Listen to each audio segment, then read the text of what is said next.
Hello, I'm Mantastic and Fantastic, and today is March 1st, which means it is the start of another month of question time. So, question time is your opportunity to ask an interesting and intriguing question or questions in the comment section down below, and I will answer them orally in a subsequent YouTube video. With that being said, I want to talk about the book that I was reading this past month. So, in January, I read Red Mars, and now I'm currently reading Green Mars. Yes, the colors do change. The third book is called Blue Mars. I wasn't unable to finish Green Mars. I read a little slower. I'm only on page 423 out of low 600s. So I'm over 2/3 of the way there, and it feels a little slow. It's a little disappointing.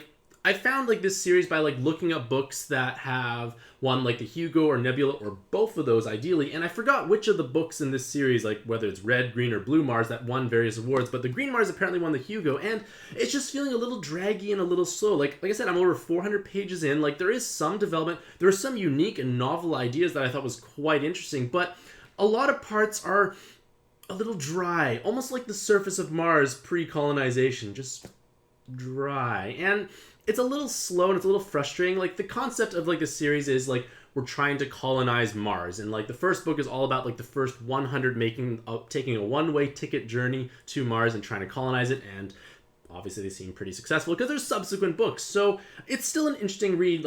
It's definitely quite sciencey. It's a weird word to say, I guess, but it's got quite a bit of interesting technical tidbits of information, and I don't have the greatest education. I don't have an advanced degree in science or any means, so some of the stuff I read and I've seen these concepts before, but a lot of the words just kind of go over my head. There's quite a bit of world building, and I guess maybe some people do enjoy that, but I do also appreciate the plot advancing forward. In terms of the narrative story building, I guess overall it follows a similar pattern to the first book, which has certain similarities to Hyperion Book 1 and the Canterbury Tales, in the sense that the book follows different characters through different parts and kind of telling their story and advancing the plot all along. So part 1 might be about character A, and then part 2 is character B, so on and so forth. So you see the plot advancing, but different points of views from different characters. Sometimes the characters get repeated again. You can see them for the second time in this book here. It is interesting. You do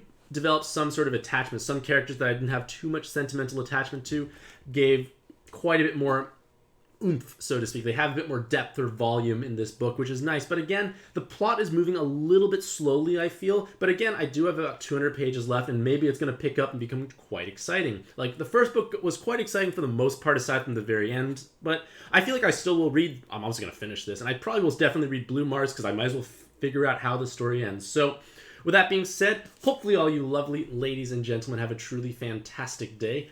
I wish you all the best in your own pad adventures, ask some interesting questions, and happy puzzling.